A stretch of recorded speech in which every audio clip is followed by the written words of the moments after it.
All right, welcome back, everyone, to the W Sports Podcast live on YouTube. We're glad that you joined us, Jimothy. And by me, as always, is the one and only Tubby. Welcome back to the show. Man, we had a jam-packed weekend of football.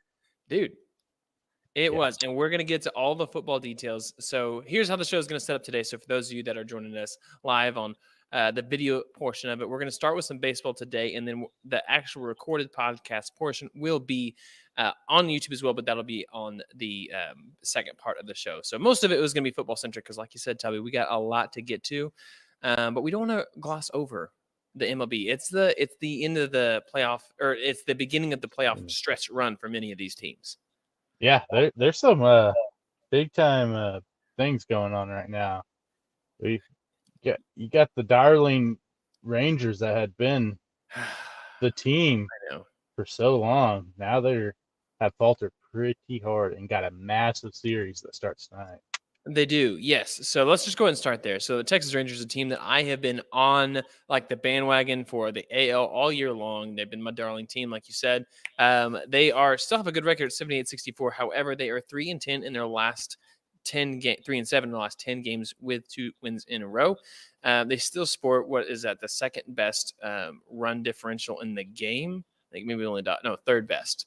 To think that they may be out of the playoffs is absolutely wild. But part of that is Seattle. Your favorite team in that division this year has absolutely had a great second half, despite stumbling recently.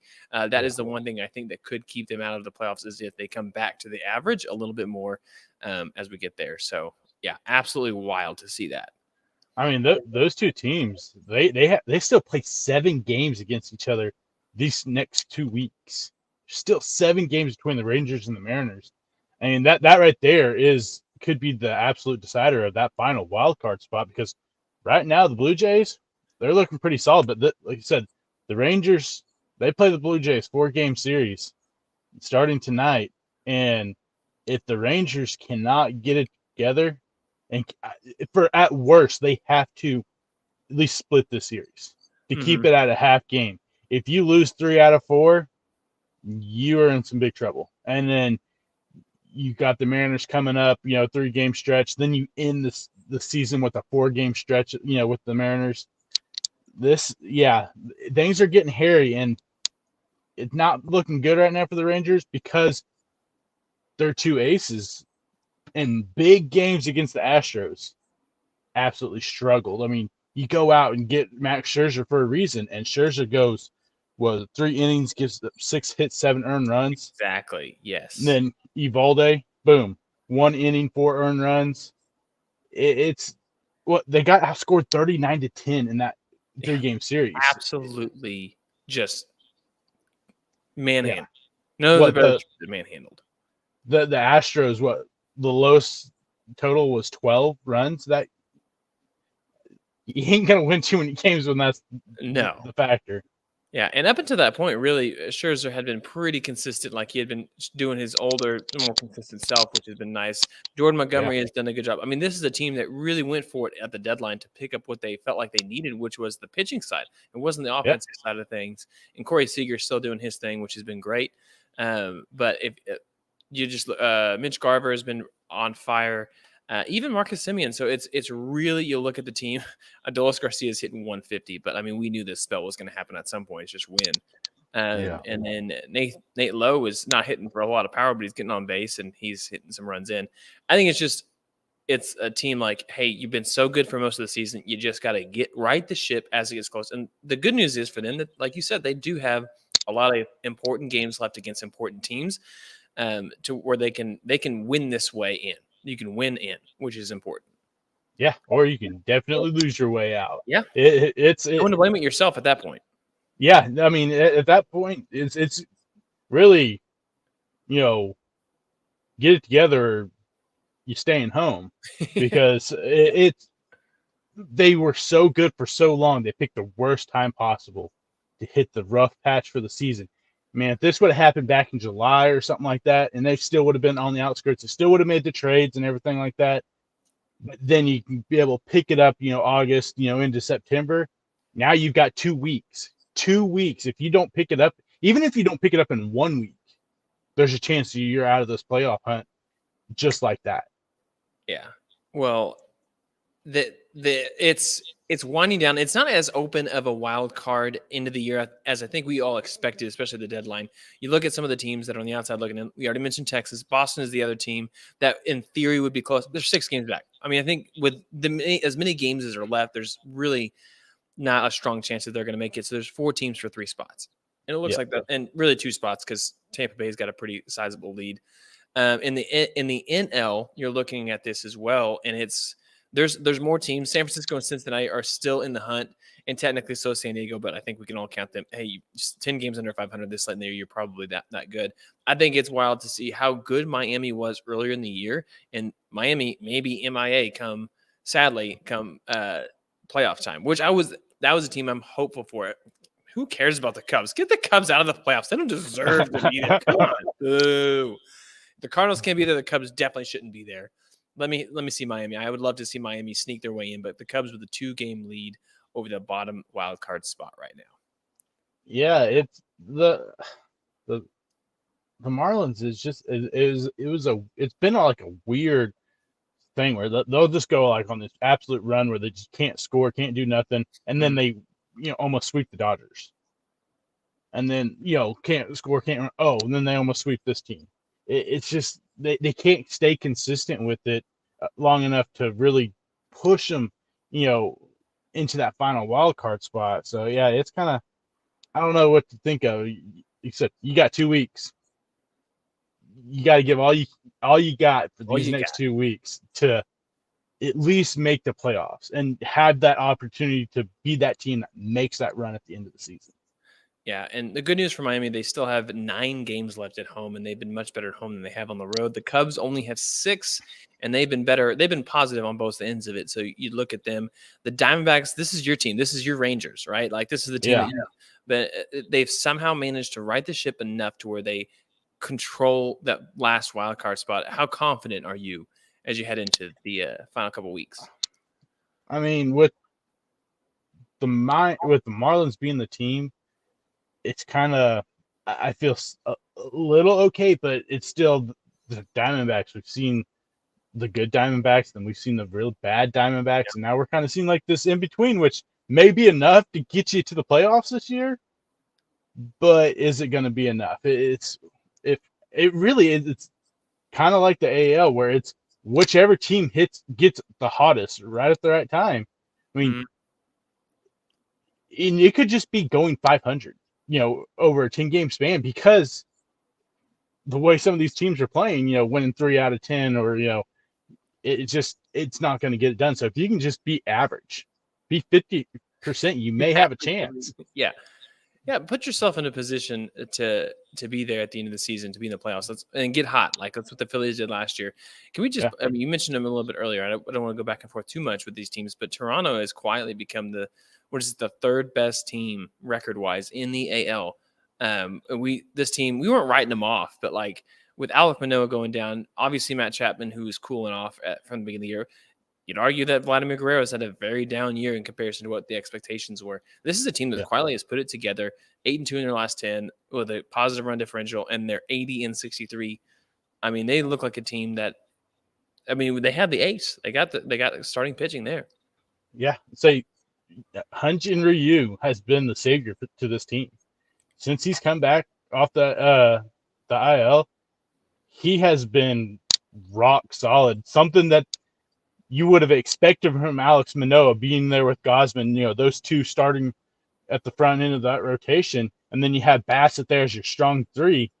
Well, Manoah went down. We're like, man, who's going to be the guy that steps up to take over that role? Bassett was just kind of in flux. Where he's had a good year, but it, just hasn't been what Alex Manoah did last year and what we expected from Alex Manoah this year. Well, Ryu's came in, and yeah, it's a small sample size, but he has looked really good. And man, if that's the case, are we looking at possibly the Phillies from last year, where they are getting hot right now?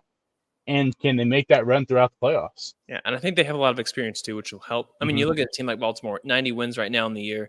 Everyone loves them, great story. But is this their first year back in the playoffs? Kind of like what we saw with the Mariners last year and the Toronto Blue Jays a couple years ago. Like, I mean, you're going to have to get the rust off. It's been a while. None of these guys they don't have that experience yet in the playoffs, and so I think that could become a big storyline. Like this is set up to where Houston, they've had a slow, ugly year, and then here they are, number 2 seed. And then the Dodgers, same thing, kind of a slow, not like what you'd expect, but here they are, the 2 seed. Now they're pitching. Whoa, are you nervous? I'm not excited at all. Hey, you asked me like 3 weeks ago. I'm like, yeah, this team's looking good. I was still worried that I was like, we peaked too early, and now everything's just kind of wheels are falling off. Kershaw's not 100%, not even close right now. The shoulder, he's having shoulder issues. Gonsolin's out for the season. Now you got the whole thing with Urias, who probably won't ever play baseball again in the major leagues. Yeah, and so now Lance Lynn, tires have kind of fell off on Lance Lynn over the last couple starts. He had that one bad inning where he gave about 5 runs in the 5th inning. So right now you're banking on young pitching and Bobby Miller or Emmett Sheehan to be someone of importance in the playoffs in the rotation. No, I mean, Bobby Miller's had a fantastic year. I've loved really, he's only had 3 bad starts, and you take those 3 bad starts, and his ERA is actually somewhere around like 2.5, which is great, but he hasn't been there, I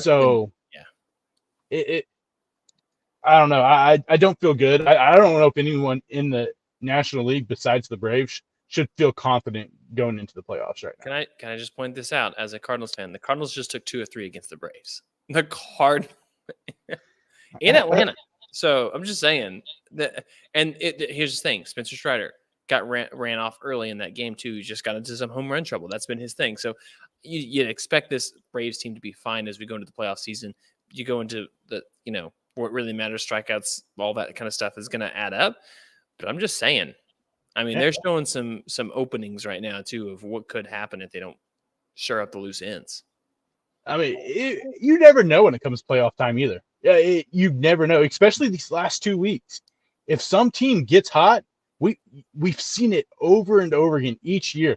A team gets hot at the right time, middle of September, and they just continue that into the playoffs, make a playoff, World Series run. We saw the Phillies last year. Granted, they didn't win.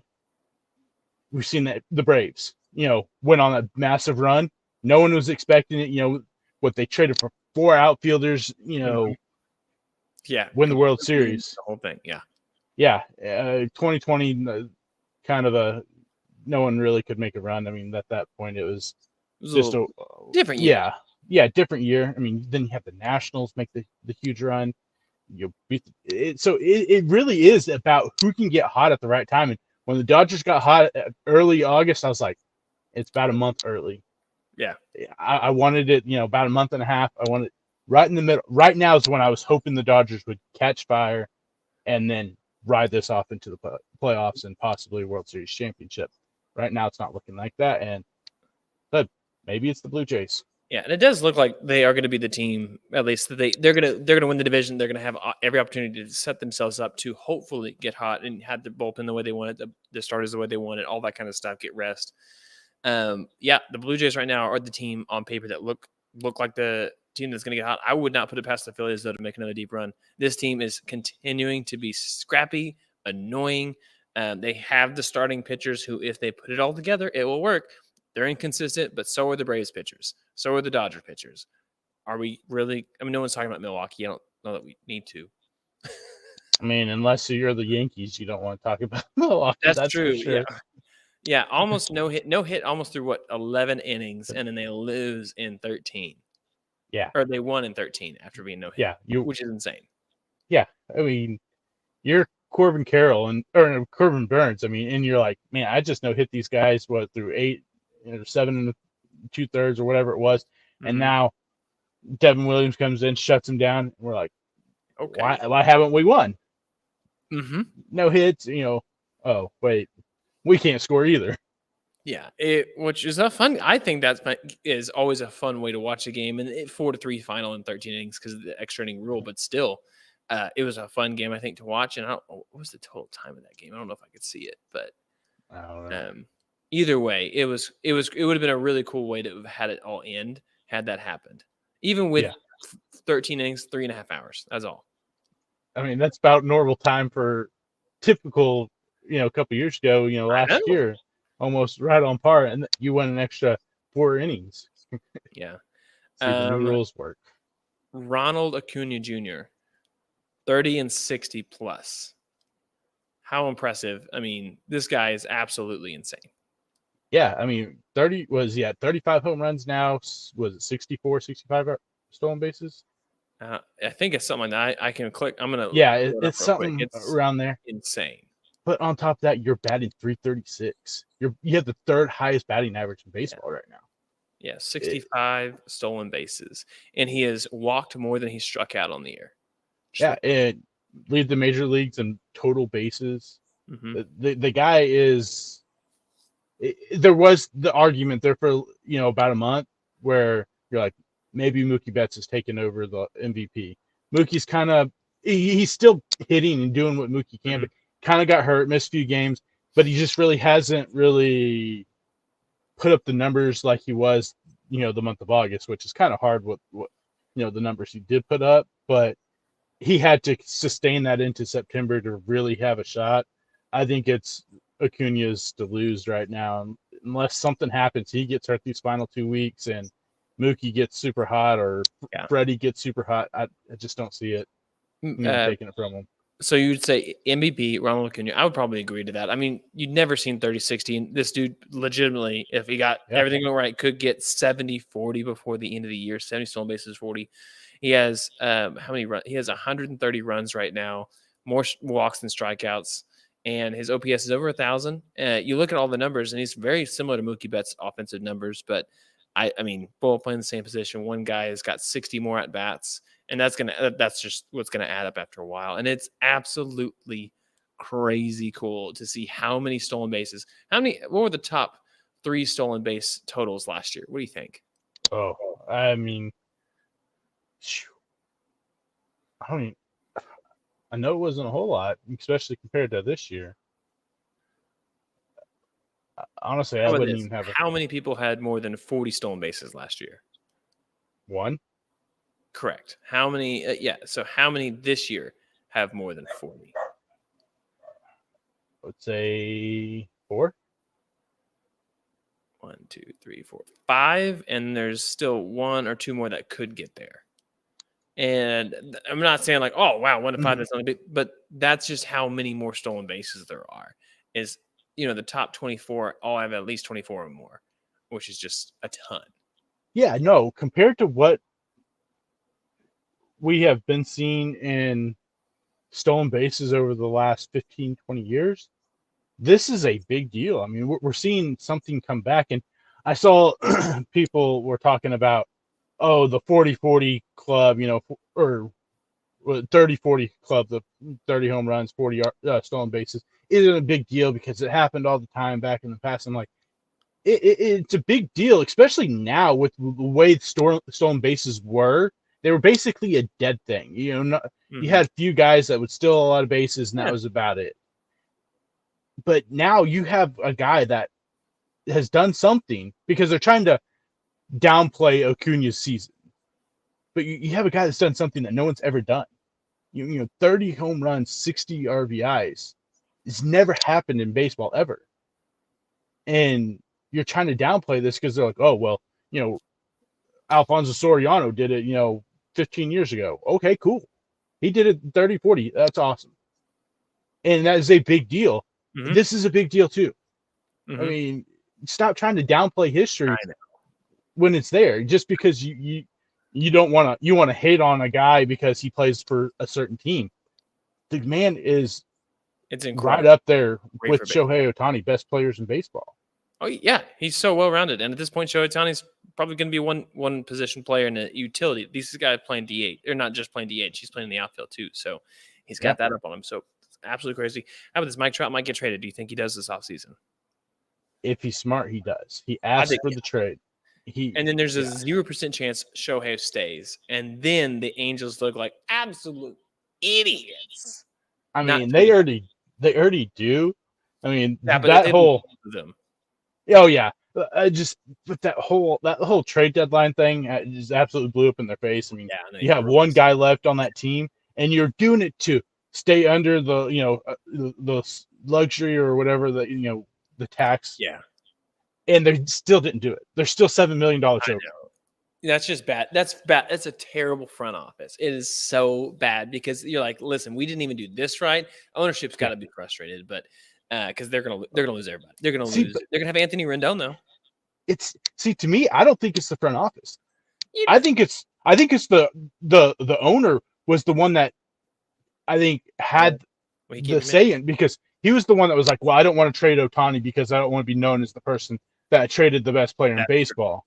And so I think that's one reason why they didn't trade him. And then he was probably like, let's make a run at it. So he's telling him to do all this stuff. And yeah, some of it has to be on the GM because he is the GM. But I think a lot of this is on Art Moreno not wanting to do anything. Except the fans. The fans can be very mad. But who's a fan of the Angels unless you live in Anaheim? I mean, fans, right? It's like the 15 people that show up to the game. No. but yeah. Oh man. All right. Well, you feel ready? You ready to hit go? Unless we miss anything baseball. Did I miss anything baseball? I don't think so. I don't think so either. Okay. They're in that last little piece there. So, all right. Ready? We're ready. 3, 2, 1, go. Welcome back, everyone, to the W Sports Podcast live as we record every Monday night, 6:30 over on YouTube. So you should go head over there, subscribe if you haven't already, because the show is happening and you can jump in the chat, throw in your questions, because myself, Jimothy, and Tubby are ready to go talk all things week number 1 for the NFL and, yes, week number 2 for the college football season. Tubby, welcome back to the show. Oh, it's always great when we get to talk football, especially college football. We had some good college football this weekend, but man, now we get to talk college football and NFL, and now I'm just even more excited. Okay, so I have 2 things I'm heated, one about each. So do you have a preference for whether we start with college or NFL? No, I'm good. Whichever one you want to go with. Start NFL, because my Chiefs lost to the Detroit Lions this last week. Terrible to see. They lost 20-21 at home, raising the banner. But here's the plus side. You're not going to have 9 drops by your wide receivers the rest of the year. You hope not. You hope not. But it is MVS and Kadarius Toney, so you never know. The next thing is Chris Jones didn't play. Good news, breaking news. Chris Jones signs a new 1-year deal. He is back, and we are going to be ready. He was just getting rested up, didn't want to play that extra game. Listen, he had a long playoff stretch. So Chris Jones is coming back. Travis Kelce was hurt, didn't play.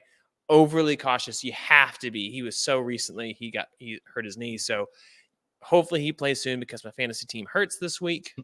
I was projected number 1. My team lost. If I get Drake London to get 1 catch, I win my game. Oh, no, really? Dude, 1 catch, I win my game. And then I go 4-0 in my teams this week. But it's fine. Whatever. Moving on. I'm 4 points. I need 4 points from Dalvin Cook tonight to go 5-0. That's pretty impressive, man. Look at that. See, this is why, everybody, if you didn't listen to last week's episode, is our 100th episode. We broke down 2 fantasy football drafts, and Tubby gave his ratings for those. So if you're wondering how your team did, it's not too late to go compare what your team looks like on paper, healthy, and what Tubby's recommendations were and strategies were, because guess what? You can still take a look at it. And if you lost this week, like maybe I did and Tubby isn't, then you can say, hey, there's still hope. Tubby likes my picks. Okay. That's all I'm saying. I mean, as of 1 week, wasn't wrong about Calvin Ridley, Trevor Lawrence, Brandon Ayuk went off. Dude, yeah, absolutely.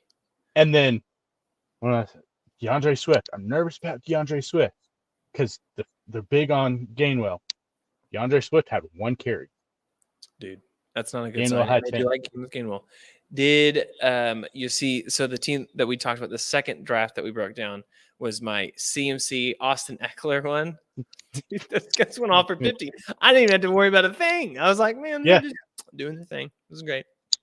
Glad you took Justin Fields in the first round.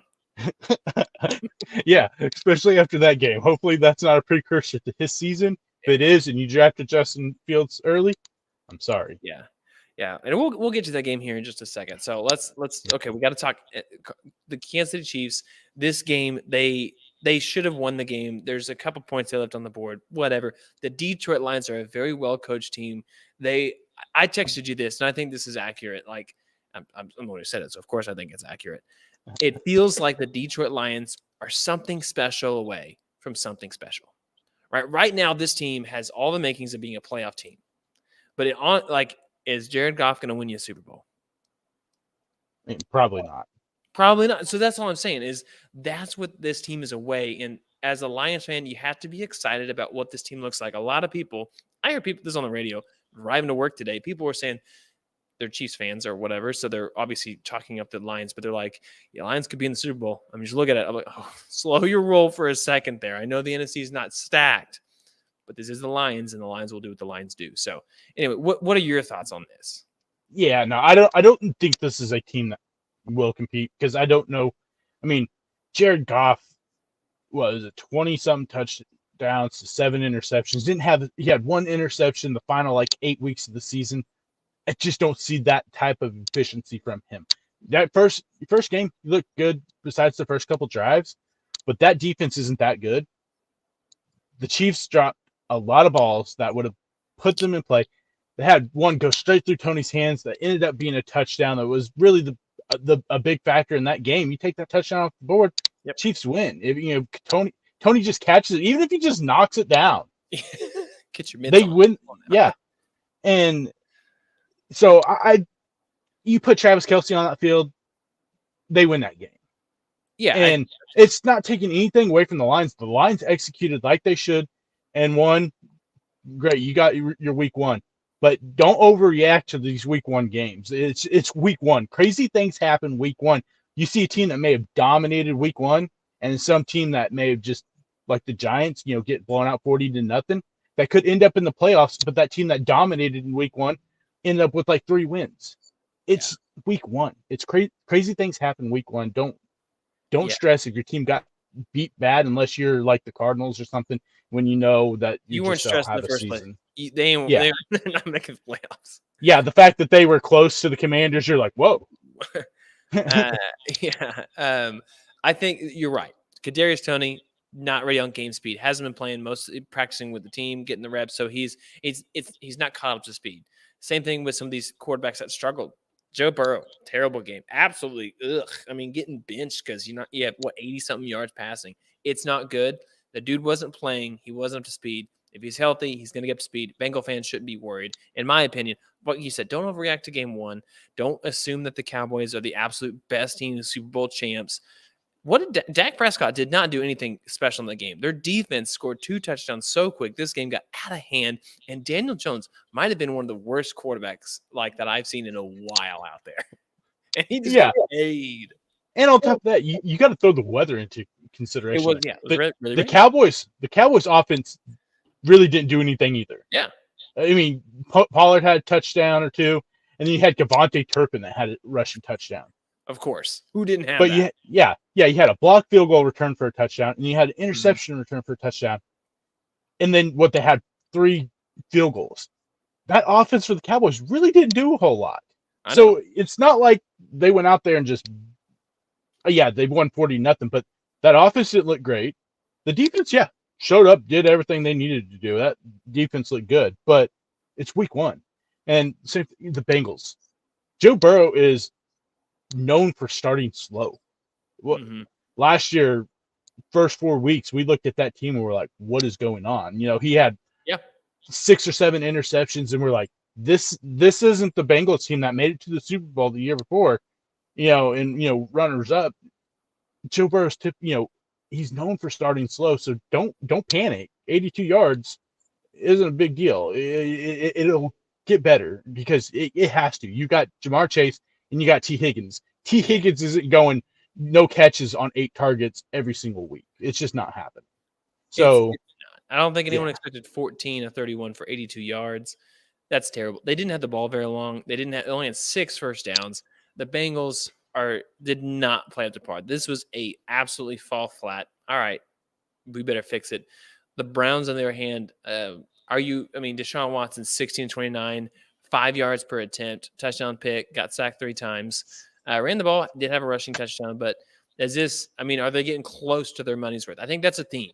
There's a lot of quarterbacks who got paid a lot of money this last offseason or the offseason before that, Deshaun Watson. When you look at this team, like, are these guys are they putting up what they're getting paid for?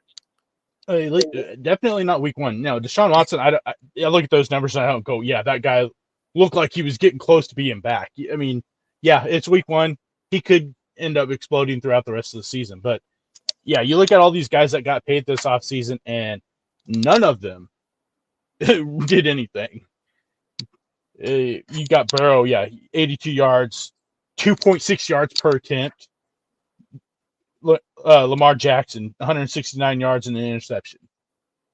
Geno Smith looked abysmal, 112 yards. He had a touchdown. No turnovers or anything. Daniel Jones, we already spoke on that. That was, absolutely brutal. Had 8.4 quarterback rating or QBR. How that happens, I don't know. I mean, even Jalen Hurts didn't have a great game. They had a combined between those 5 quarterbacks that got paid this offseason, had a combined 2 touchdowns and 5 turnovers. Yeah. And they're making a total of $1.5 billion. Billion with a B, everybody. Billion. Did you include Geno on that? Yeah. Geno, okay. 112 touchdown. I mean, that's kind of, you said, don't overreact yet. It is week one. Now, if you're sitting here week 5 and some of these guys are looking like this, I would imagine Geno, I don't expect him to really have much of an uptick this year. Who knows? Daniel Jones, maybe he's like, I got paid. I'm good. I don't have to be better every year now. I don't know. But I don't expect Lamar Jackson to play as bad as he did. I'm still not completely sold on Lamar Jackson as a starting quarterback in the NFL because I don't think he's a great quarterback. But Jalen Hurts, they won. He didn't have a great game. Had a fumble that almost cost him the game at the end. And then Joe Burrow. Don't worry about that. That offense is too good not for him not to be good. Yeah, and even Joe Mixon had a decent game overall, despite not having the ball, not having the possession, stuff like that. Lamar Jackson, he still led his team in rushing because Jk Dobbins is out for the year again. I think the guy should unfortunately retire. I just think it's not in the cards for him to play in the NFL. That's devastating blow. Yeah, it's definitely not the way they wanted to start the season. You thought, okay, we're starting to get a few things together on the offense. Zay Flowers looked incredible, first week. None of the other receivers really did a whole lot, but Flowers looked great. You're hoping for big things from Dobbins. And, the Achilles injury takes a big hit for that running back room. They're acting like, oh, we're happy with our backup running backs. We're good with Gus Edwards and Justice Hill. Yeah, that's not going to be enough, I don't think, to help with that run game. We've seen the story before.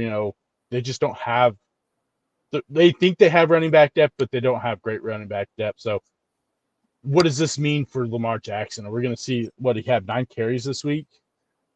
Yeah, I think so.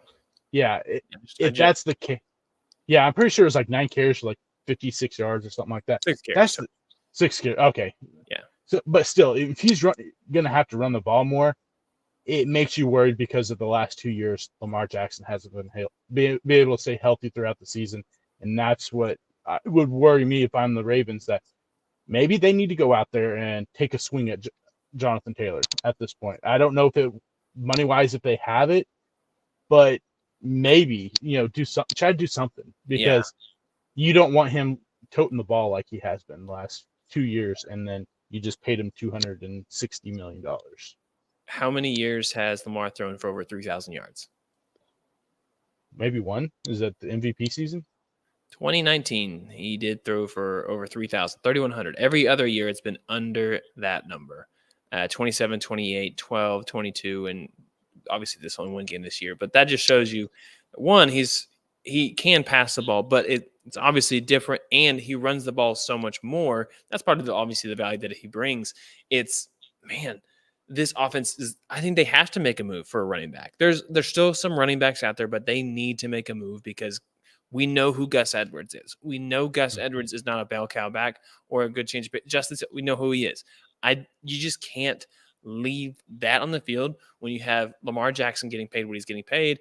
And honestly, Odell, 2 catches, 37 yards. Were we expecting anything else? Zay Flowers, Flowers, my guy. Okay, I'm just saying. But 9 for 78. But again, that wasn't a big deep ball player kind of guy. So you'll look at this team, and right now they are going to struggle in this division that has some decent defenses, but you're going to play Cleveland, Cincinnati, and Pittsburgh. These are not going to be. These are always tough games. It's the NFL for a reason.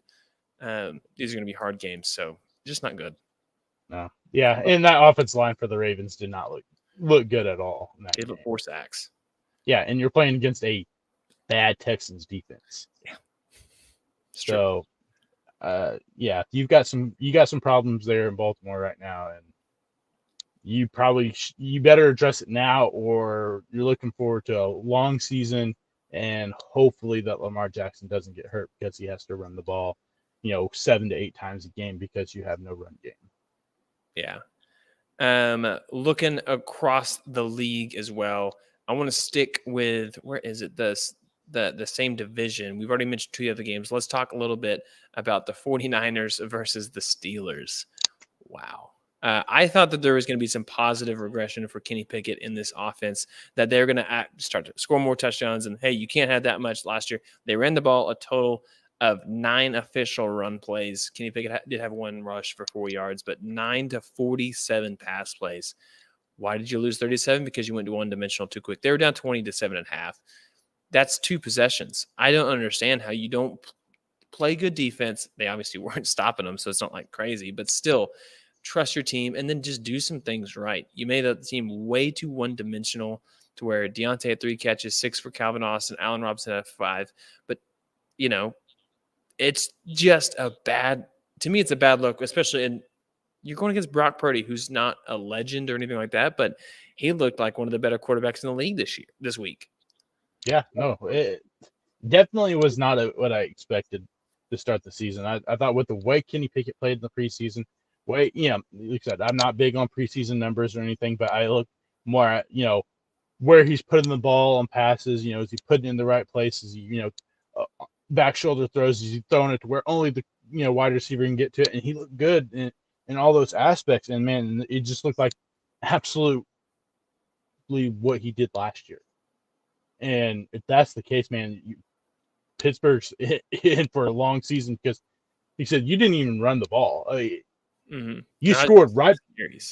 Yeah, you scored right before halftime to make it 20-7, and you got the ball. Start the second half, and it was just, let's just aerate, just throw it out there and see what happens. Deontay Johnson goes down with a hamstring injury. The second half.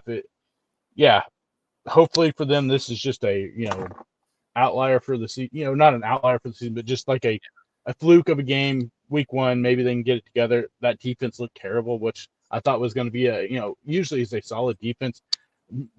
TJ Watt was the only bright side on that defense. He had 3 sacks. So, He's on pace for how many? Yeah. I don't know if I can do that math in my head that fast. Not times 17 anymore. I can't. No. That's a high number. So at the start of the ball, Brandon Ayuk, Debo, Christian McCaffrey, all 3 incredible. And then George Kittle didn't have to do anything this whole game. No. Yeah. I mean, Ayuk, this is what, I don't know. I'm not saying 8 for 129 and 2 touchdowns. Scores, it's going to be the norm for him this year, but 5-6 catches a game, 80, 90 yards, maybe a touchdown. I don't think it's out of the realm for this guy. This is someone I'm expecting to just take off this year and blossom into one of the top wide receivers in college or in NFL, and be one of the top fantasy wide receivers this year. Yeah, last year he had over 1,000 yards. He had over 75 catches and 8 touchdowns. Do you think he can beat that this year? I think so. I think he eclipses all those numbers. The touchdowns. So the touchdowns may be a little difficult. 8 touchdowns. That's a pretty decent amount. Score a touchdown in the NFL is hard. Absolutely. Yeah. So, but I mean, I would say receptions, yards wise, for sure he's going to eclipse those. As long as he stays healthy, he's found himself in a good spot, and Purdy seems to trust him the most out of any of those weapons, which is always a good thing, especially when you got your target share being as high as it is with a guy like Deebo Samuels and George Kittle on that offense. Yeah. Well, let's move over to the Falcons and the Panthers. Desmond Ridder, 15-18, 115 yards. This offense for Atlanta has not changed since last year. 2 running backs with over 10 carries apiece. 2 total touchdowns. They didn't. It's not like they ran the ball a whole lot. They just really were efficient. It's wild. And then Bryce Young, not a good opening weekend. Bad QBR, bad rating. Sacked a couple of times, 2 picks. And they ran the ball a lot, which I think is like they gave him all the support. It just was not a good week 1 for Bryce Young, in my opinion. No, that offensive line. Yeah, it says only 2. What does it say? 2 sacks. Yeah, he was hurried a lot more than that. He got hit more than that. But yeah, the offensive line looked real rough. Did you see the little swing pass out to Bijan on that run after the catch? No. It was dangerous. Yeah, they throw it out to him. He catches it. The defender reads the play perfectly. He gives him a little dead leg, stops real quick, cuts it back inside, runs right through 2 defenders into the end zone. You looked at it and you go, that's probably why they took him 8th overall. I mean, it was a thing of beauty. But yeah, him and Algier, they dominated. Yeah, it wasn't the prettiest game, but I mean, you got it done. It'll be interesting to see what happens going forward when games are going to be more on Desmond Ridder to win. Can he do that? I mean, you had a guy like Drake London catch exactly 0 passes for 0 yards. Can't be a thing when you drafted him in the top 10. So you're gonna have to find a way to get that guy the ball. And even Pitts had he had a decent game. I think it was 4 receptions, was it 50 yards, something like that. I mean, 2 for 44. He had 3 targets. 2. Okay, yeah. So I mean, that's a problem. You drafted these 2 guys in the top 10 for a reason. Now you got to have someone get them the ball.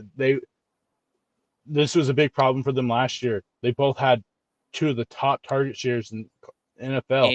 And yeah, just could not get him the ball because the quarterback play. So yeah, Desmond Ridder's gonna have to step his game up, as the season goes. But yeah, this is something I expected. I didn't expect a whole lot from Bryce Young week 1, even against a bad Atlanta defense. So real quick, I saw this and I thought it was pretty wild. Rookie number 1 overall quarterbacks in the last 20 years are 0-14-1 on week 1. Can you name the last starting quarterback, number 1 overall pick to win a game week 1? The last overall starting quarterback to win a game. And how far back does this go? Is this all time?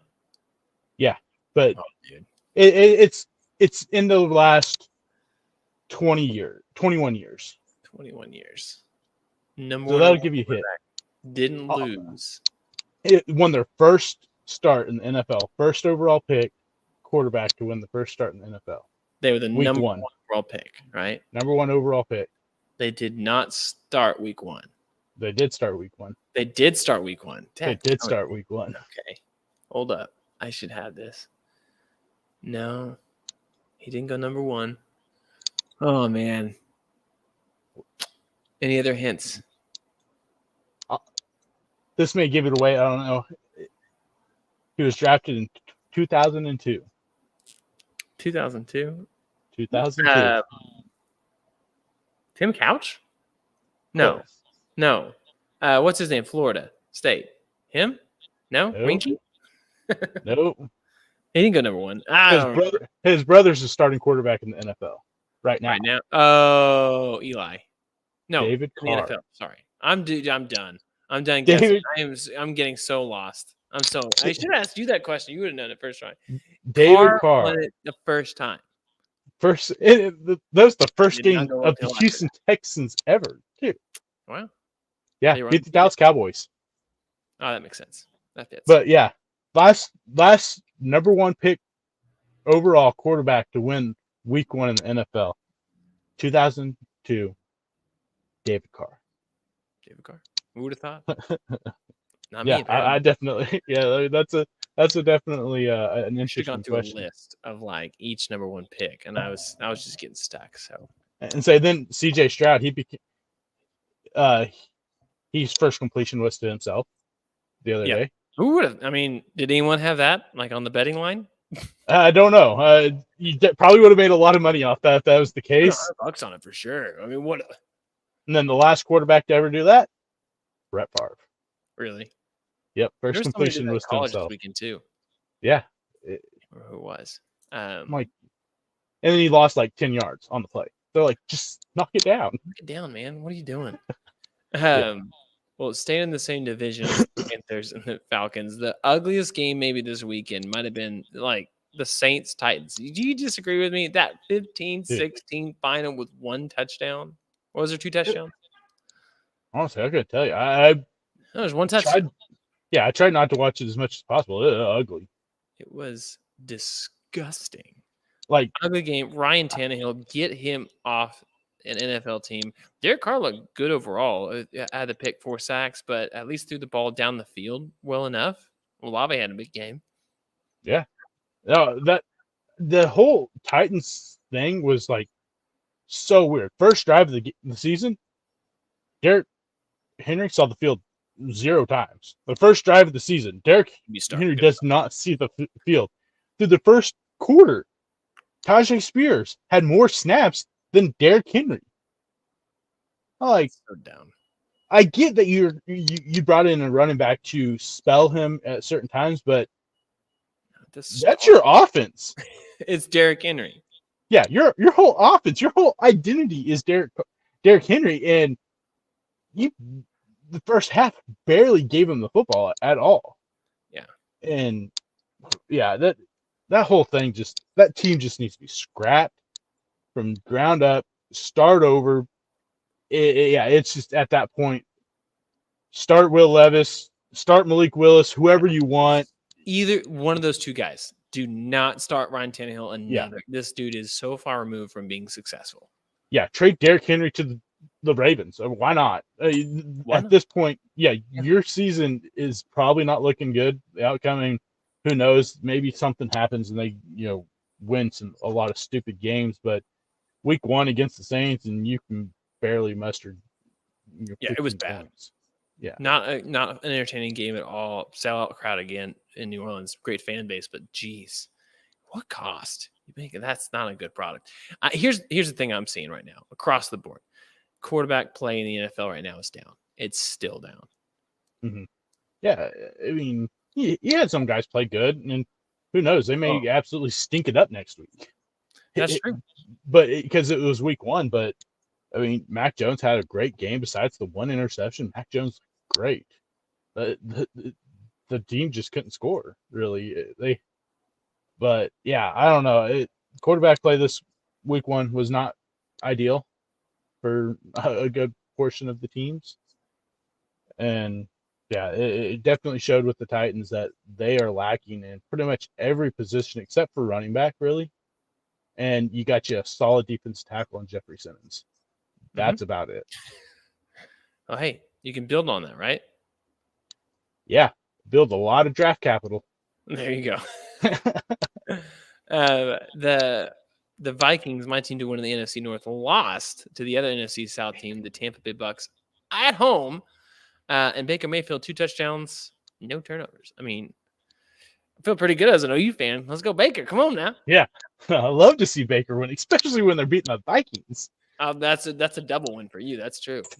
Yeah, I mean, and the best part was too, like in the card community in the chats, they're like, "Man, Baker stinks. The Vikings are going to roll him," and then Baker goes out there and wins the game on that first down run where he just lowers the shoulder because he knew he needed that extra yard.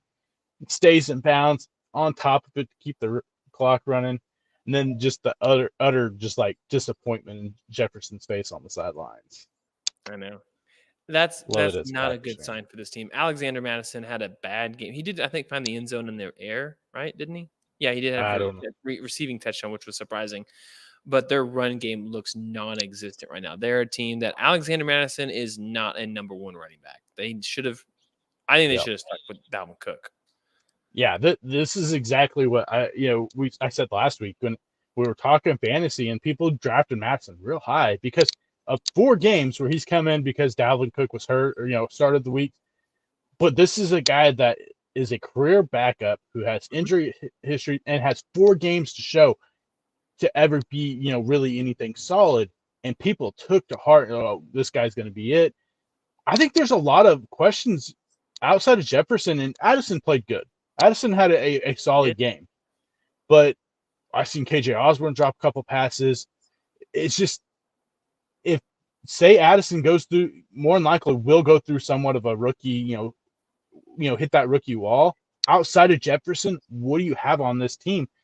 I guess you could throw Hawkinson in there too. Hawkinson had an okay game, but if you don't have a run game,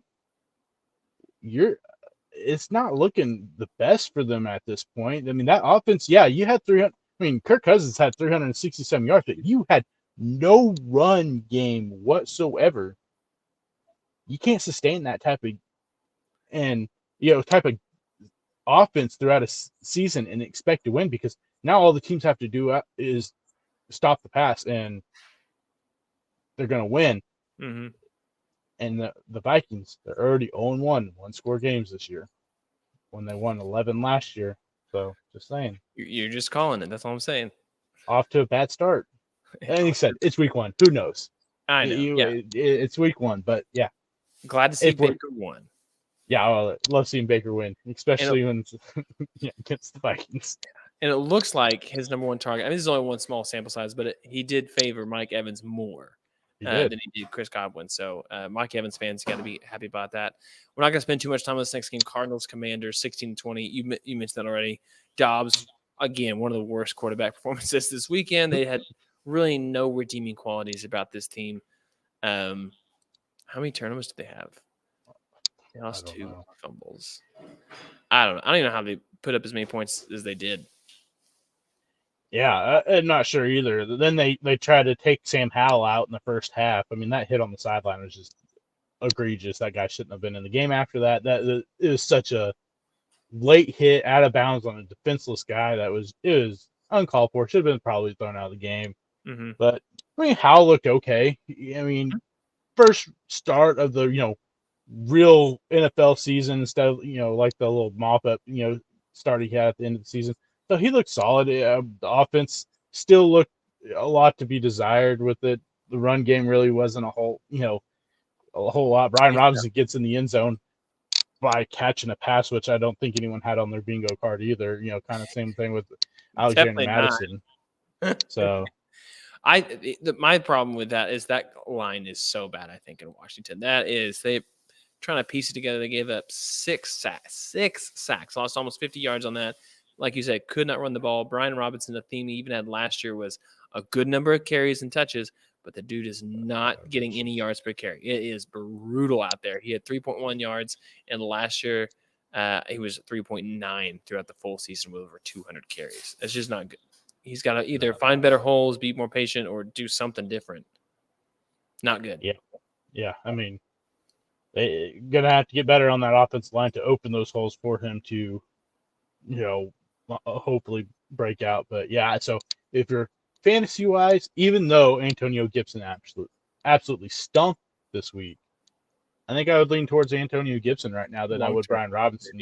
Long-term, because of the receiving ability that he has compared to Brian Robinson, even though Brian Robinson had the receiving touchdown and Antonio Gibson didn't. I think I would lean right now towards Antonio Gibson, even though he had 0 points. Yeah. On your bingo card, did you have the Patriots throw the ball 54 times and run the ball 20? No, not even a little bit. Oh, that's surprising. I mean, Mac Jones looked good though. I will say he looked good. The interception, the start of the game, I was just like, ooh, they're in for it. 16-0 in a hurry. Mm-hmm. And then they kind of settled in. Really well. Came back. And again, normally with Bill Belichick, that's a run game heavy that weathers the storm and says, no, we're just going to come right back at you. It really didn't necessarily feel like that this time. I mean, Kendrick Bourne, Ramondre Stevenson, Hunter Henry, Demario Douglas, did not have him on my bingo card either. And dude had 7 targets. Yeah. So I think the thing with Ramondre, why he didn't have as many carries, I think he went into the game sick. And so I think that partially played into it. He was questionable up until game time, and then Ezekiel Elliott puts the ball on the ground, and Bill Belichick, you put the ball on the ground. You're lucky that Ramondre Stevenson was sick, because you probably wouldn't have seen the field the rest of the game. Ty Montgomery got a carry in this game. Yeah. And 2 catches. That tells you. No. So maybe that'll get better, but that offense line really isn't that great either. So Yeah. we'll see going forward, fantasy wise. But I think that was a big part of why they didn't run the ball as much. Ezekiel Elliott put the ball on the ground. Ramondre Stevenson sick. It wasn't really up to 100%, and so I think they're like, well, we're able to pass on him right now, so I guess we'll just keep airing it out. Yeah, fantasy wise, you got to be happy with Ramondre Stevenson. 18 touches despite being sick. Yeah. All right, I'll take that. He's gonna get one of those in the end zone eventually. Jalen Hurts, like you said, didn't have the best game. Was able to find the end zone through the air once to Devontae Smith. So I mean, the Eagles was not how they drew it up, but they got the win, and this was a win on the road against a very well coached team overall. Albeit it's not the same Patriots team we've always known with a couple turnovers. So no, and it was a big, day in Foxborough. It's kind of the whole Tom Brady comeback, Foxborough, all that excitement and stuff. And so, yeah, great job that they're able to really put not a great game, but able to pull out the win because the defense played good enough. Jalen Carter looked unblockable in those few snaps that he had. So that's got to be a great sign for the Eagles going forward. And I imagine they'll build from here. And yeah. Well, I got 3 games to hit before we wrap up kind of some of the NFL stuff. So just lost you there for a second. You go back? Okay, cool. Yeah. I don't know what happened there, but the game I think most of the people in the NFL upstairs in the NFL world hope everybody saw was the Dolphins versus the Chargers. Our back and forth game, 36-34 final with 2 quarterbacks playing pretty well overall with solid run. I mean, this is a solid run game from the Los Angeles Chargers, but Tua looked 466, 3 touchdowns, great game overall. Tyreek, absolute monster week 1, 11 catches, 200 yards, 2 touchdowns. Sorry, Jalen. Tyreek's got work to do. Yeah. Waddle said, I'll let you have this one real quick. Go off for 11 receptions, 200 yards, couple touchdowns against the guy that the Chargers paid millions of dollars to the year before. J.C. Jackson absolutely got torched all game. Yeah, he had an interception. He had the 1 interception, but yeah, you gave up 200 and some yards. You got absolutely smoked. That defense and for lost them. Yeah. I don't think they hit Tua once. Did he get sacked at all? I don't think he did. Tua did not. No, absolutely clean. And that's with your best offensive lineman, Teron Armstead, not playing. Yeah. So from the Chargers, I'm like, okay, what happened? We got Bosa and we got Khalil Mack, and neither of you could get even a sniff on him. That's not great, going forward. Hopefully we can fix that going, as the season goes. But yeah, Tua looked great. I would have liked to see him get hit, see if he could actually fall right. But hey, good for him. He didn't have to get hit. Yeah, he looked like a solid. I mean, he was ready. Wasn't too fast for him coming back this year. Herbert had a good game overall, sacked a couple of times, but Eckler and Joshua Kelly both had 16 carries, which I thought was crazy, and both found the end zone, including Herbert with a rushing touchdown. This Chargers team does look good, but their defense is questionable, even with the additions that you said. I think that is the biggest thing. This is another case where the Chargers are the Chargers, and you just we got to figure this out. How is this the same, like New Year, same story? New Year, same story. Finding weird ways to lose. You should have won this game. Yeah, absolutely should have won this game. And like I said, I don't know. Is it Brandon Staley? Can Brandon Staley just not get these guys motivated to do the right things at the right time?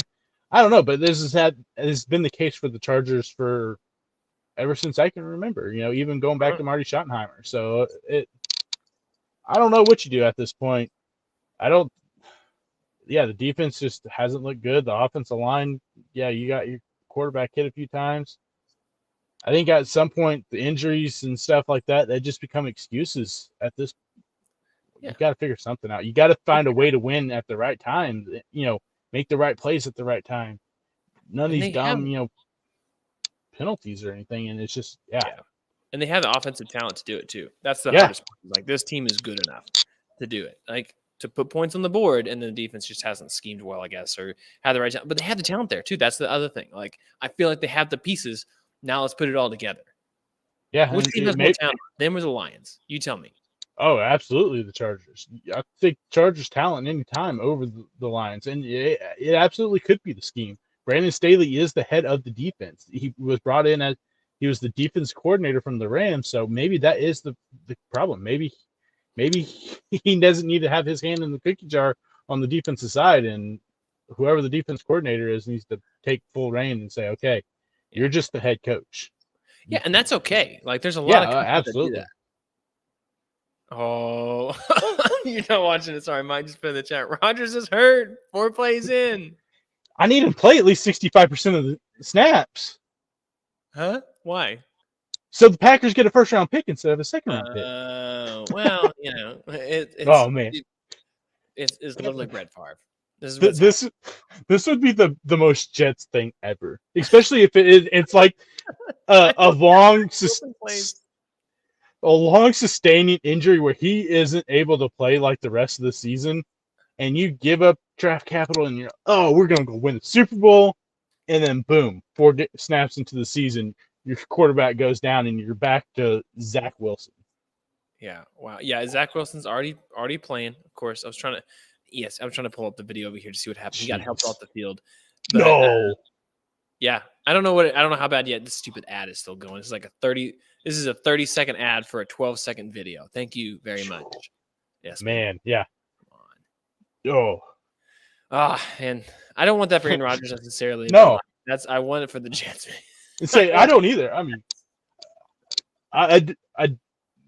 yeah, maybe knock the Jets fans down a little bit, but then it'll give them an excuse. Oh, well, Rodgers got hurt, so that's why we weren't able to win, and But yeah, that 4 plays into for the Packers. Yeah, he got hit. He's in the tent. He's in the blue tent, dude. I've watched 2 ads. Can't even see the video. So mad right now. I mean, as a Packers fan, I'm hoping he plays at least 65% of the season snaps, so we get a first-round pick instead of a second. Well, yeah, that's all you need. If you do that, yeah. you'll be all right. That came in real quick. I forgot to ask you what do you think Tyreek Hill's on pace projected 17-game stats are right now? You just got to do it. It's too fun. Oh man, I don't know. My brain doesn't work that fast. So we got 17 games, already played 1, got 11 catches. So he's roughly somewhere around 180 catches. 255. No, that's target. You're right. 187 catches. That was really good math. Then I don't know if I can do the yards. So it's 200. Yeah, that's too much math for my brain. 3,600 yards. He said he wants to break the record this year. Hey, you keep on that pace, you just shattered that record. 34 touchdowns. 34 touchdowns. This isn't even a video game. This is like I'm playing a video game against my little brother or something like that, and I haven't even he doesn't know what he's doing. You're playing Madden on rookie mode, and you have the sliders all the way up for you, run all that stuff, and the defense all the way down. He had 50 rushing touchdowns in one game. Absolutely insane. Well, we'll see what happens. Zach Wilson 2 for 2 for 13 yards, so that's pretty good. Thanks, Mike. Appreciate you helping us get the breaking news right there. That was great. That was clutch. Yeah. Let's just go ahead and talk about it real quick. The last game we probably should talk about is the Bears versus Green Bay, and clearly, tell me when this sounds familiar. Quarterback who's played every single snap leaves, goes to the New York Jets, has a guy who was drafted in the first round, but not really the number 1 overall pick, gets 3 or 4 years in the system, learns the offense, gets some confidence, gets to go out there in their first game, get 9 yards in average, 3 touchdowns, no picks, only sacked once, has a QBR over 73, beats the Bears. What? There's only one organization in football that can do that. What? It's the Green Bay Packers. Our boy Joseph's got to be furious. Oh, I'm sure those Bears fans, are not happy right now. So many people talked up. I mean, I don't expect Justin Fields to beat this bad. At least he got to throw the ball more than 10 times. I blame a lot of this on Luke Getsy, and I was talking to my dad about this. I feel like they still played him with kid gloves like they did last year, but they weren't. It's like they didn't open the whole offense to the guy. He had 2 passes Yeah. that traveled more than 10 yards. That was it. That's not A lot of these screen passes or these, check down, quick slant passes out in the flats.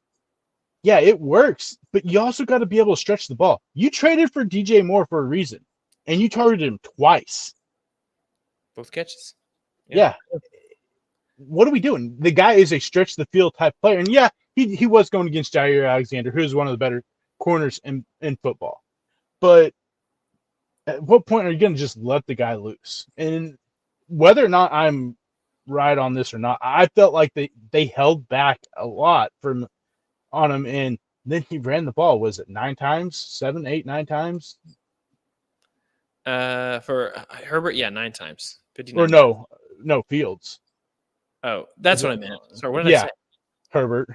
Oh, I meant just. I thought I said Aaron Jones. I was not. But no, so yeah, you don't want him running the ball that much. Offensive line really didn't play that bad for the Bears. Yeah, the Packers got to him, but part of it was that he was just kind of standing around at time, and there were coverage sacks. Yeah, the Packers secondary played a good game, and yeah, I don't know what if I'm the Bears too. Roschon Johnson's my starting running back.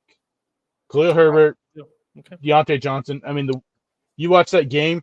Roschon Johnson was the better of those 3 running backs, and it wasn't close. Yeah, and I feel like they gave, including Justin Fields, there were 4 guys who had at least 5 carries, but no one had more than 10. And it just feels like there wasn't a consistent, let's get it done.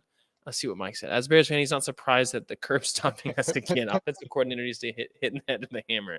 I bet there's a lot of Bears fans who feel that way, Mike. That's got to be frustrating. But as a Packers fan, you got to be seen.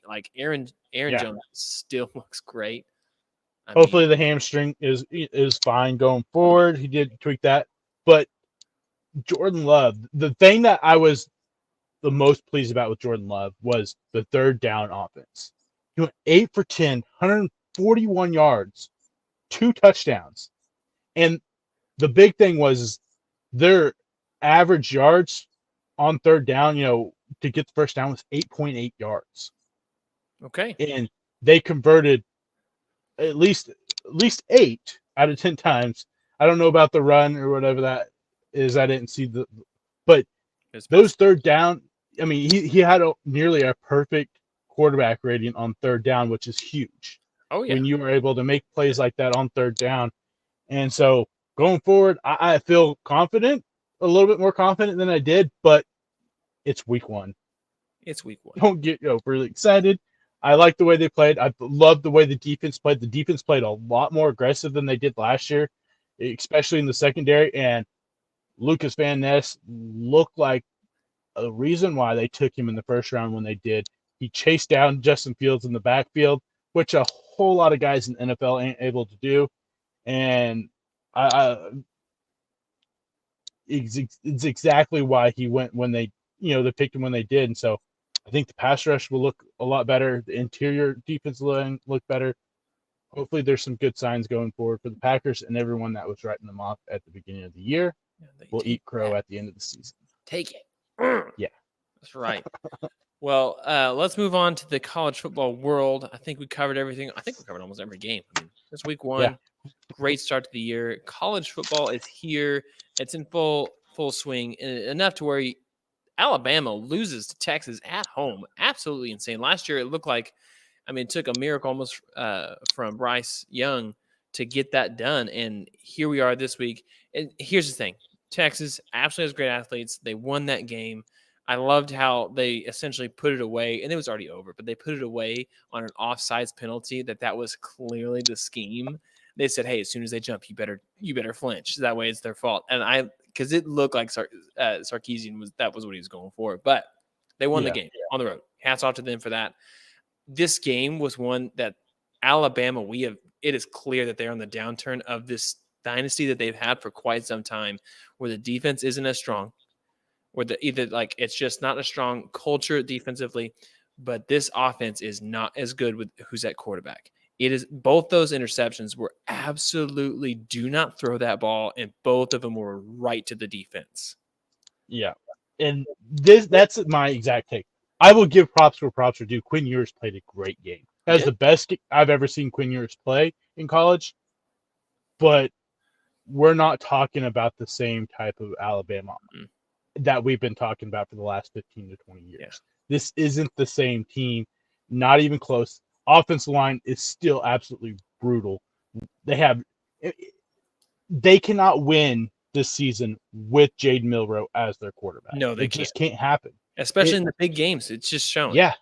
And that was my fear going into this game, that Texas had a shot, is because of Milroe. I just don't trust him as a quarterback. And they just don't have that running back that they typically have, in years past, where you go, well, at least we have the running back that we can ground and pound. And like I said, last year they snuck out of this game because of Bryce Young. This year they lost because they didn't have Bryce Young. Yeah. And that secondary, I mean, you got Kool-Aid McKinstry, who's one of the probably the top corner in this year's draft. But the rest of those guys, I mean, weren't able to cover anyone. And I think Texas has improved. I really do. I think Quinn Ewers, that game, it told me a lot that he has improved some, but I don't think that defense is as good as what Alabama's offense showed it was. And I don't think their offense is that good. They can't even run the football. They average 3.7 yards a carry or something like that. That offensive line for Texas isn't as good as they hoped it to be this year. And Quinn Ewers, before this game, he was 0 for 8 on passes that traveled 20 yards in the air. He's not been the deep pass accuracy guy that I think that they would hope for. Yeah. And that's a big thing with those wide receivers that you got, Xavier Worthy, A.D. Miller, Jonte Cook, who are burners. They're trying to get down the field to get those big plays. And yeah, it worked this week. He went 3 for 5, had 2 touchdowns. But if this is he still only completed 3 of 12 on passes over 20 yards. That's not a great, completion percentage. So we'll see what happens going forward. Now, let's say they lost to Wyoming this week. I wouldn't be surprised, because that would be the most Texas thing that they've done in a long time. I mean, go out and beat. Like, we're 2-0 against Texas, okay? Right. I think Alabama's top 10 ranking right now is still number 10. Potentially, if they stick with Milroe at quarterback, this could be the highest that they get ranked in like actuality as the season. Like, I don't think they'll end the season above 10 with how it stands now. Now, Nick Saban's one of the greatest coaches of all time, if not the greatest in college football, so he could turn it around. He definitely can. But right now, the writing is on the wall. It does not look great. They're undisciplined. 10 penalties for 90 yards. I mean, undisciplined. Yeah. Which it was kind of like that last year at the beginning of the year. They were able to right the ship a little bit, still lost a few games down the stretch. But I don't know. You don't have Bryce Young. You don't have Jahmyr Gibbs to fall back on like you did last year. Mm-hmm. What's going to be? I mean, you turn to Tyler Buckner. I'm not big on Tyler Buckner. Obviously, they're not big on any of those quarterbacks. And this may be the year that we finally see the fall of Nick Saban. The era of Saban may be going down, and maybe it's just a one-year blip, and next year they'll turn things around. But it just doesn't seem like he's able to do the two things that he did really well.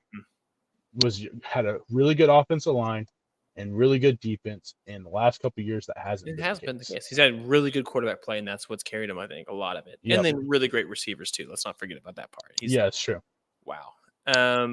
The Ohio State definitely came back, had a better game offensively. I mean, they weren't playing anybody. Yeah, say playing Yorktown. And 35-7 is probably not what they drew up. I don't think they were 28-point favorites. I bet they were more. I don't know what they were, but no clue. But I mean, at least he was able to get the ball to Marvin Harrison Jr. They were 45-point favorites, people. Okay, so not quite what they expected. Yikes. So maybe it wasn't as bounce back as we thought. Yeah. McCord did look much, much better. I think the thing that gets me again is just the absolute diversity about running backs right now. But most of these guys 5'6", 5'6", 6'3", 6 carries. Like, it's just like they're not giving any one guy a whole lot, which is fine. I mean, it's Youngstown State. You don't have to. Real quick trivia. Who was Youngstown State's mascot? Were they the Penguins? Dude, you nailed it. Of course you did. Of course you did. I mean, you can't. There's not a whole lot you can take away, but anything that you would want to take away from that game with McCord? I mean, he looked more comfortable. He looked more confident. But yeah, you are playing Yorktown State. So what happens when you play another Big Ten team? Yeah. We'll see. But at least this week, he was able to get the ball to his playmakers, unlike he was week 1. So that has to be somewhat of Mark Harrison's much better. somewhat of a bright side for them going forward. Yeah. Well, Georgia Bulldogs with Carson Beck, 23 of 30, 2 touchdowns. He did have the pick, not as good of a game overall, and it was against Ball State, but they were at home, handled this game 0-0 after the first quarter, then 31-0 real quick. This and the Clemson game were very similar. Clemson waited till the second half to do it, but I looking at the Clemson game, I was like, I'm sorry, what's going on? And I was like, I know. Second half, they're going to be fine, right? And then they manhandled them in the second half, but Georgia did not run the ball effectively overall, I would say. And this is crazy to me. Yeah, the last few years they've had well-known running backs that you go, okay, yeah, they can run the football. This year, I don't really see that on the team where I look at it. I mean, I think Kendall Milton's still there, who is a good running back, but he's always been in a 3-man backfield where he didn't have to be the main guy and tote the major load of the. So can he going forward? That's going to be a big deal because this is an offense that is predicated on running the football to open up the wider, the pass game. And yeah, I saw this game right off the bat. It's like, okay, how are we 0-0 at halftime? You're playing Ball State. And then same thing with Clemson. Was it 21-17 halftime or 21-14? I'm like, what is going on with these teams right now? And yeah, take it off in the second half and put it on them. But I don't know. There's just really hasn't been any teams that really, especially these top teams, that just went out there and beat someone. You go, yeah, they look like the best team, even if they're playing against bad talent, bad opponents. You expect you to go out there and just smack them from get go, and it really hasn't. So I don't know. This may be an interesting year in college football when it comes playoff time. Maybe we have more excitement than we've had in the last few years. We definitely could. I mean, I think the biggest overall theme is that quarterback play across the board, even in NFL and even here in college, it has not necessarily gotten better with time. It's almost that we have gotten away from some of the things that made quarterbacks peak and get so good, which was a balanced run attack and different formations, things like that. Now they get so spread happy, and then I think it almost dumbs it down a little bit to where it puts the low bar higher, and the high bar it puts a ceiling unless you're incredible or have the best offensive talent. But yeah, I don't have a lot to say from that. I mean, this was a weekend where there's some good football games played, but it definitely took a minute to warm up. Joe Milton still looked good overall, but it wasn't a clean game against Austin Peay. No, he started out 1 for 8. Yeah, I mean, he in the end it came together, but it was. Yeah, they were losing Austin Peay at one time, which, yeah, it was a weird week with we had some good games. A&M, Miami was a good game. Alabama, Texas, good game. But then there are some games where you're just looking at, it on the app and you're like, what's happening right now? Yeah. So we'll see if the quality of football can get better as the weeks go. I hope so. I mean, you mentioned A&M and Miami, that game. That was one that Miami really controlled most of the time. I mean, they were losing early, but they came back and they controlled the last 3 quarters of it, I felt like. Tyler Van Dyke, just great game. And then Connor Wigman, more of the same of what I feel like. I mean, he had 2 picks. Still passed for a ton of yards. They didn't run the ball very well. Miami ran the ball enough, but not very well either. It was just the Texas A&M's defense was that bad. Yeah, big plays. I mean, I think Miami had 4 or 5 drives that were over 75 yards. Drives. They had a touchdown that was over 52 yards. Had a kick return for 98 yards. Had a touchdown for 64 yards. Just big plays on a defense where it should be good. You bought a lot of guys in the transfer in the recruiting. They really did buy them. You should be good. You had one of the top defensive recruiting classes ever. And yet we're not even anywhere close to being competitive right now with that defense. it's Jimbo. I mean, It is Jimbo. I don't understand how this guy has this much leeway. What going into year 6, and you're paying him this much to be a head coach, and you cannot win games to save your life. You mean 7-5? You're okay with 7-5 every single year, paying this guy, $8-9 million a season? I don't understand it. I mean, I guess that's what they're okay with down in College Station. Okay, cool. But if I'm an A&M fan, I'm not okay with it. At the end of the year, if they go 8-5, I think that's a realistic record at the end of the year for them. 8-5, and that's not what you pay the guy for. That's not what he's recruited for. Is 8-5. Yeah, and that's the thing. It's not like he's getting out recruited either. Yeah. This guy is in the top 5 in recruiting every single year. It's not like he's not getting the talent. He's not developing the talent, and that speaks a lot to the head coach. Mm-hmm. And you can't tell me if you go 7-5 and you're like, well, we'll keep it and give him next year, that you're in it to win. Because I mean, $8-9 million for a head coach that goes 7-5 every year, man, I'll take that job any day. Oh, pressure's not on you. No, it's fine. You don't even have to. I mean, that's all of Texas, right? Yeah, right. It really is. At least Texas, the University of Texas, you go 7-5 a couple years in a row, they say, okay, not good enough. Let's go find someone else. Yeah, which is basically the little brother of the team. Yeah, it's true. Of the state. So Michigan, Florida State both handled. They didn't really play anybody this weekend. USC, same thing. Everyone was talking up Stanford like they were some amazing team coming into this week. Get whooped 56-10, and Stanford's not that good, people. No. But Caleb Williams, again, he just proves that like every single week they're gonna be able to put up points with the best of them. Their offense is still good. Lincoln Riley's still a great offensive coach. It's just gonna be, what is this team gonna look like when they play at Colorado, when they play Utah, or when they play Washington or Oregon or UCLA, in Notre Dame. I mean, this is still a second half of the team where that's where we're going to know how good is USC, because the writing on the wall is this is the year they could make the playoff. They absolutely have the ability to walk in and make the playoff. Just can't stop the run, man. No. If you have a run team, you run offense, they can't stop it. So it'll be interesting to see what happens going forward if these teams. I mean, look how well. What? I said, what are you talking about? Every week they've given up less points.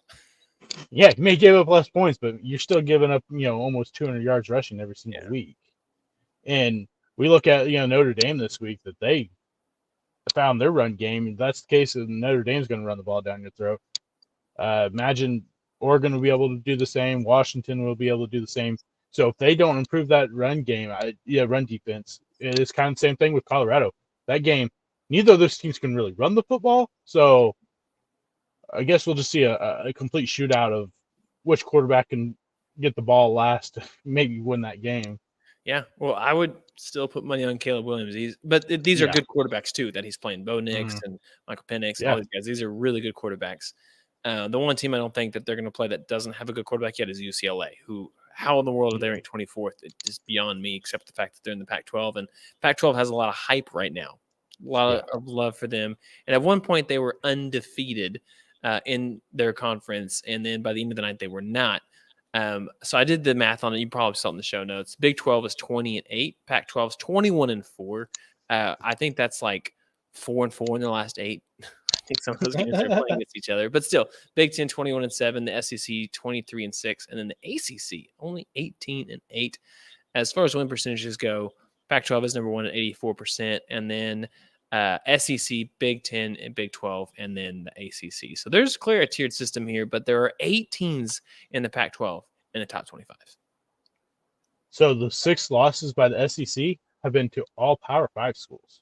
They are 1-6 against Power 5 schools right now. Virginia's the only one that beat a Power 5 school. That was Virginia week 1, and Virginia this week just lost to James Madison. So, yeah, the SEC right now are not faring well in non-conference against Power 5 schools. Yeah.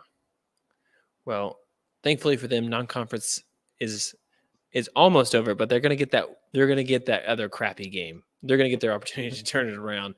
But the Power 5 schools, they usually play like one of those, so maybe they're done. until bowl season. And last year in bowl season, they weren't great either. Looking at some of these other teams, you had Colorado won again against Nebraska. That was a good defensive game. Nebraska came ready to play. That might be one of the worst quarterbacks I've seen in college football, though. Yeah, if Nebraska has a halfway decent quarterback, it's a game. They have a real legit chance of winning. The way that defense played, and yeah, you look at time of possession, and you're going to go, well, it was almost virtually the same. That defense was on the field a lot. They gave him in terrible positions too. Yeah, I mean, that quarterback, Jeff Sims, that interception, absolutely, it was basically what Milroe did twice. Threw it right to the defender when the defender slides under. Then the two fumbles. He snaps the ball. They have a guy going in motion in front of him. He snaps the ball as soon as the guy gets it behind the center. Twice. Mm-hmm. And how he doesn't get benched when, in the first half blows my mind. And it makes me question Matt Rule a little bit. I don't know what the quarterback situation is behind it. I know you got Brock Purdy's brother, and you've got, some other kid, Harshberger or whatever, behind them. But come on, they have to be better than that. You can't be worse than what Jeff Sims did. Yeah, Sims is terrible. I just don't think he trusted either of those other guys at all. I think it was almost like what it was last year when the Sooners didn't have Gabriel. Like, who do you want to sit? Like, these guys are booty, literal booty. And I think that's what it was. And it was also a pretty tough crowd too. So I think this is their year one with Matt Rule. It's not going to be pretty. They're 0-2 and they're wanting to be 2-0, and it's just not going to happen with what they have on the field. Yeah, don't expect. Never expected them to be good, but man, come on, those guys can't be they can't do anything worse than what Jeff Sims did out there. Yeah, and I don't know. It just blows my mind that guy was able to stay in as long as he did and it wasn't like it was just like, oh man, they made a good defensive play. The interception was brutal, but those two plays where you're snapping the ball as soon as your tight end or wide receivers right behind the center is completely 100% on you as the quarterback. Well, and the handoff too was terrible. He didn't stretch. He didn't put it. That's 100% on him. It sucks. The dude, unfortunately, it's just not his position at this level, and you got to move on it at some point and see what else you can do. But it's going to be a rough year, I think, for Nebraska. Ole Miss, Jackson Dart ran the ball a ton. I didn't expect him to run the ball as much as he did, but they did beat out Tulane, but didn't have Pratt, who was hurt again. What does that say more about? It tells me that Ole Miss isn't all what everyone thinks they are. You have a backup quarterback come in, almost beat you. And yeah, you look at the score and what they won by 10 or 17 points. The game was within 7 points in the final 3 minutes. They kicked the field goal, and then they got a stat feeling fumble recovery, ran in for a touchdown. That game was close, and it shouldn't have been that close with Michael Pratt not playing.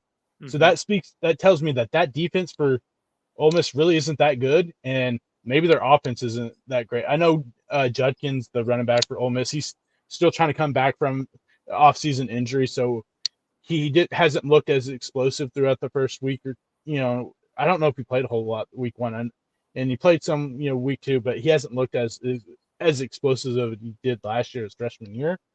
So maybe the offense will come along, but I don't know. I think this team going up in the rankings because you beat Tulane without Michael Pratt is crazy, because that wasn't a very good team without Michael Pratt, and Ole Miss isn't that good. Honestly, it didn't look like to me.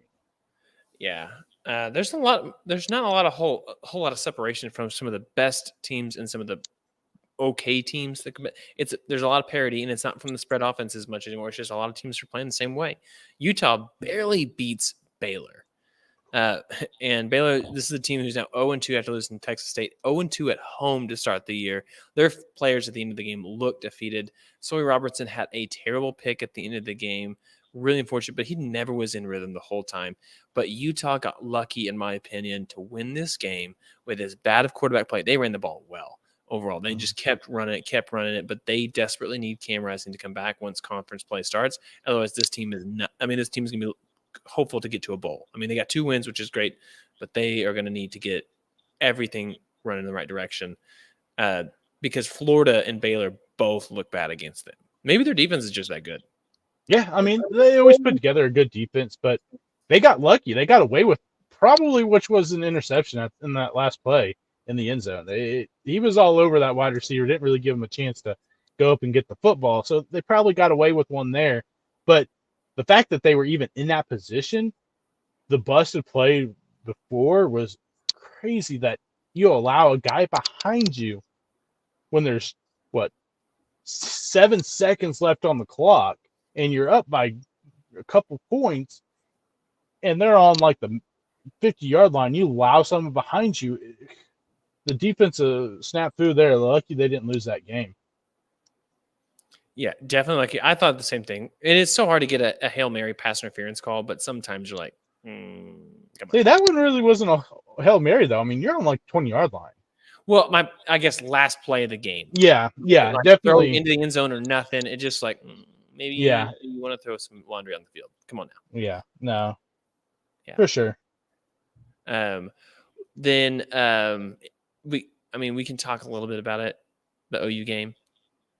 Oh yeah. I got something to say. All right, I want to hear it. You go first. So I will say I am impressed with the defense so far. Yeah, 11 points. Yeah, 11 points to a team that hasn't scored less than that since 2014. Yeah. The high-powered offense. They've only missed 7 tackles so far through the first 2 weeks. Last year, a much better tackling team. Yeah, last year through the first 2 weeks, they missed 33 tackles. So, and that's when we yeah, that's when we're like, man, this defense looks better. No, this defense looks more sound than it has in years. But the Jeff Levy, the play calling, absolutely hated it. Didn't really push the offense, down the field or anything. But this is my one rant for the week is OU fans, listen good, because this is one thing that is really it's starting early and it's getting annoying right now because we've seen it happen with Caleb Williams and Spencer Rattler. People trying to start calling for Jackson Arnold because they think Gabriel's not playing well. Gabriel is not the problem. Dylan Gabriel has done nothing wrong at all this year. We're 2 weeks into the season. He's 38 for 49 on the season. He's had 4 drop passes, 1 in the end zone. You get those catches, he's completing 85% of his passes. He can't help that Jeff Levy, that game, called the game that he did. The game that Jeff Levy called was absolutely brutal. We saw, Arkansas State, SMU, not really the same type caliber defense or whatever. But I was impressed that they actually pushed the ball down the field against Arkansas State. They did none of that throughout that game. And people are like, well, he had guys open. Well, he's not scheming this to push the ball down the field. It was all these 6-7 yard slants, hopefully pick up the first down, then rush to the line and try to do something. Jeff Levy called a bad game. Yes, he did. And very last year, where it's 3rd and short, I don't know what to do. Yeah, dude. Sorry. Yeah. I don't know. We ran the same play twice in the same drive on 4th down. I mean, come on, be more creative. When Jackson Arnold's in the game and you run you just ran the same exact play like 4 plays ago, it's going to be the same thing. What are we doing? But the fact that people are already on this, well, Dylan Gabriel's just not a good enough quarterback. Stop. It's ridiculous. The guy has done nothing in an Oklahoma uniform to warrant anything saying that he's not good enough. He was not the reason why we lost 7 games last year. He's not the reason why the offense didn't look great this week. He's done everything that he needed to do, and he looks more accurate this year than he did last year. He's not overthrowing guys. Like, even early on last year when he looked good, we still saw a lot of times where he's overthrowing guys. He's not doing that this year so far. So just stop. We won. We just held a team to 11 points that was one of the highest scoring offenses in college football last year. Be happy with the win. We don't have to score 50 points every single week. Yeah. No, I'm on board with you. I think the thing that gets me really frustrated is I just feel like they don't know how to have a dominant skill position right now. And I don't know, maybe the talent's not there, but I feel like there is talent there, especially if you're playing against these teams that you got to have your guy that you go to. We need 6 yards. I'm going with my guy. Yeah, I know what we're drawing up. I know we're going to go to this guy and we're going to get the yards, whether it's through the air or not. But a 3rd down and 7 draw play with Dylan Gabriel, who's not a scrambler, dumb. The Blake Bell package that I haven't seen in a couple years comes out, dumb. Is not Blake Bell. Okay, people, that's okay. Let's move on. Blake Bell's a tight end in the NFL because he was the bulldozer for a reason. So I was very frustrated. It gave me a lot of memories for that. But like you said, I'm not taking anything away from the defense. They gave it 11 points to 2 FBS teams in the first 2 weeks. And the 10 points is what Georgia's given up in their first 2 games. And they ain't played 2 FBS teams. I'm just saying, loving the fact that the defense is making tackles. When they make a mistake, they figure it out and they get the next play right. They're not going to lose their drive because of one mistake. They're going to, nope, I'm going to go get it. Danny Stutzman looks like a very different player, very close to getting kicked out of that game early. Did not, thank goodness, because he was all over the place. Any trick play, he was there. So the defense looks much, much better. The offense has got to figure it out. They just got to figure it out. Just get it done. Run the ball back. All of it. Jalil Farouk is the guy to me that they have to find a way to get the ball in his hands. Wide receiver wise, he's the most talented guy that we have, maybe outside of Jaquazi Petaway, who is a freshman. Yeah. I think they have to find a way to get Farouk the ball. And if that's swapping him and Andrell Anthony, putting Anthony over on the right side and put Farouk on the left side. I mean, we saw the hands on that touchdown. Gabriel makes an incredible pass. He gets it in traffic and busts it for a touchdown. And that's one other thing I will say is that last year, that touchdown doesn't happen.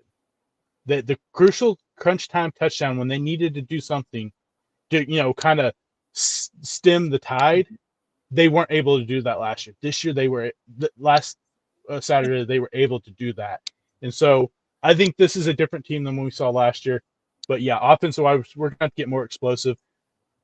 We need to see more Javonte Burns and Gavin Sawchuk, taking nothing away from what Tyree Walker has done the first 2 weeks. Tyree Walker's looked good, but those two are the more explosive, bigger, playmakers on the offensive in the backfield. Yeah, 100%.